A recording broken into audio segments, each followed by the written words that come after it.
लंकापति रावण के इन अमरवाणी को नजरअंदाज करने की भूल बिल्कुल भी न करें। लंका जल रही थी, हवाओं में राख उड़ रही थी, चारों ओर शोक और शौर्य की एक अजीब सी गंध थी। रावण की स्वर्णमयी नगरी अब धुएं और ध्वंस का चित्र बन चुकी थी। एक समय था जब रावण के सिंहनाद से तीनों लोग कांपते थे, और आज वो महाशक्तिशाली योद्धा युद्ध भूमि की धूल में गिरा पड़ा था। उसके 10 सिर जो कभी अभिमान से ऊंचे उठते थे, अब एक एक कर कट चुके थे। केवल एक श्वास शेष थी, और शायद एक आखिरी वाक्य। श्री राम रथ से नीचे उतरे। उनके मुख पर न विजय का गर्व था, न प्रतिशोध की तुष्टि, बल्कि एक दिव्य करुणा का भाव था। उनके साथ लक्ष्मण थे, मौन किंतु सतर्क। युद्ध समाप्त हो चुका था, पर प्रश्न अभी बाकी थे। सामने पड़ा था त्रिलोक विजयी रावण, वो रावण जिसने कैलाश के शिव को उठाया था, जिसने यम को कैद किया था, जिसके चरणों में विद्या स्वयं झुकती थी। आज वही पुरुष मृत्यु के दरवाजे पर था। उसका शरीर टूटा हुआ था, पर आत्मा अब भी प्रश्नों से भरी थी। उस पल समय जैसे ठहर गया था। राम रावण के निकट पहुंचे। वो निकटता किसी शत्रु और विजेता की नहीं थी, वो निकटता थी 2 महापुरुषों की, जिनके बीच अब कोई युद्ध नहीं था, केवल एक सत्य बचा था।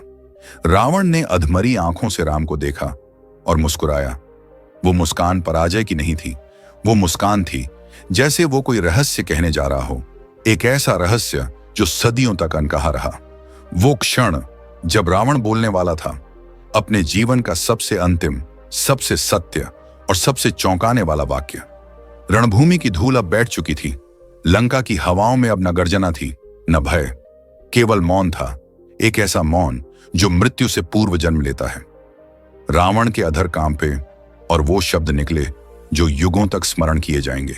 रावण बोला, राम, तू मुझे राक्षस मानता है, और शायद सही भी है, क्योंकि मैंने अधर्म किया, मैंने अहंकार किया, और उसी अहंकार ने मुझे मृत्यु तक पहुंचाया। पर याद रखना, मैं सिर्फ एक राक्षस नहीं था, मैं शिव का भक्त था, मैं वेदों का झाता था, मैं एक ब्राह्मण पुत्र था, विश्रवा का पुत्र, पुलस्त्य का वंशज। मेरा पतन मेरे कर्मों से हुआ, पर मेरा ज्ञान अब भी जिंदा है। राम बोले, रावण, मृत्यु के अंतिम क्षणों में भी यदि कोई मनुष्य ज्ञान दे सकता है तो वो केवल ज्ञानी ही होता है। तुम कहो, मैं सुन रहा हूं, क्योंकि धर्म वही है जो अंतिम सत्य को भी सम्मान दे। रावण, राम, मैं तुम्हें 3 बातें बताना चाहता हूं, 3 सत्य जो मैंने जीवन भर सीखे पर कभी अपनाए नहीं। काश मैंने अपनाए होते तो आज मैं लंका का राजा नहीं, आत्मा का विजेता होता। पहला सत्य, अहंकार सबसे बड़ा शत्रु है। रावण कहता है, अहंकार शक्ति देता है, फिर उसी शक्ति से विनाश करता है। मैं शक्तिशाली था, पर जब मेरी शक्ति ने मेरी बुद्धि पर पर्दा डाल दिया, तब मेरा विनाश निश्चित हो गया। रावण के पास बल था, ज्ञान था, तपस्या थी, शिव का वरदान था, वो त्रिलोक विजेता था। लेकिन जब ये शक्तियां उसके अहंकार में बदल गईं, तो वही शक्तियां उसकी सबसे बड़ी कमजोरी बन गईं। अहंकार ये सोचने नहीं देता कि सामने वाला भी सही हो सकता है। रावण सीता को विजय का प्रतीक मान बैठा, पर वो विनाश का कारण बन गई। ये सत्य हमें सिखाता है, कभी भी अपनी शक्ति को अपनी पहचान मत बना, वरना वही शक्ति तुझे खत्म कर देगी। दूसरा सत्य, स्त्री का अपमान कभी क्षम्य नहीं होता। रावण कहता है, सीता केवल तुम्हारी पत्नी नहीं थी, वो शक्ति थी, धैर्य, त्याग और सम्मान की प्रतीक। मैंने उनका अपहरण किया, पर उनका अपमान नहीं किया। यह भ्रम था मेरा। सीता का मौन मेरे अंत का मंत्र बन गया। रावण ने सोचा कि वह सीता को हर लेगा, पर वह यह नहीं जानता था, सीता केवल एक स्त्री नहीं, संपूर्ण नारी शक्ति की प्रतीक थी। उसने उन्हें छुआ तक नहीं, पर उनका अपहरण ही अपमान था।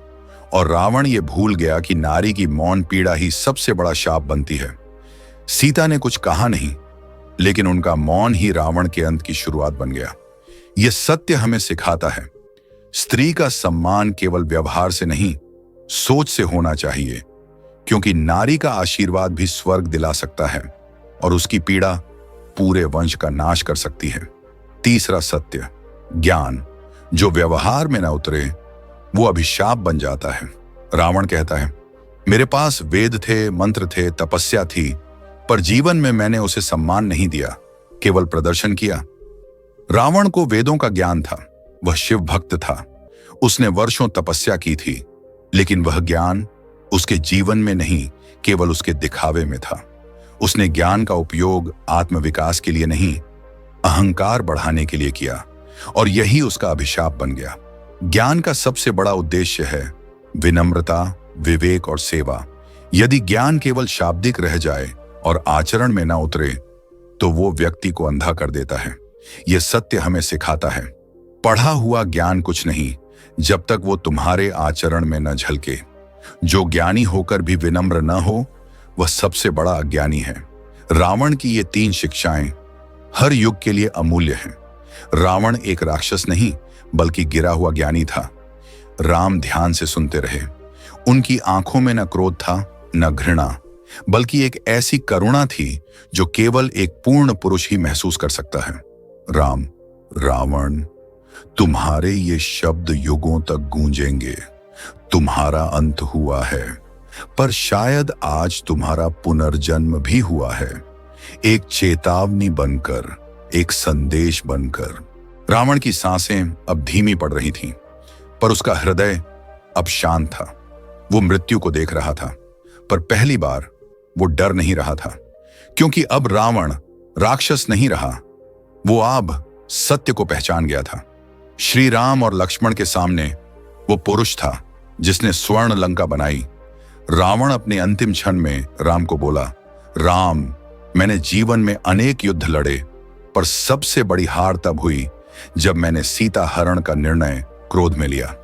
एक क्षण का क्रोध, एक पल का घमंड, वो सब कुछ छीन ले गया जो मैंने वर्षों में अर्जित किया था। मुझे सीता से प्रेम नहीं था, मुझे बदला लेना था, पर वो बदला मेरी आत्मा को जला गया। क्रोध में लिया गया निर्णय राजा को भी राक्षस और साधु को पापी बना देता है। मुझे ब्रह्मा का वरदान था, शिव की कृपा थी और संसार का भय भी, पर फिर भी मैं हार गया, क्योंकि मैं अपने अहम से नहीं जीत सका। मैंने अपने सगे भाई विभीषण को अपमानित किया। मैंने श्री राम को केवल मनुष्य समझा, और यही मेरी सबसे बड़ी भूल थी। राम, जब मैंने तुझसे युद्ध किया, तब जाना, करुणा और मर्यादा में जो बल है वो रथ और रथी नहीं समझ सकते। मनुष्य जब अपने को सबसे बड़ा समझने लगे, तो वही क्षण उसका पतन बन जाता है।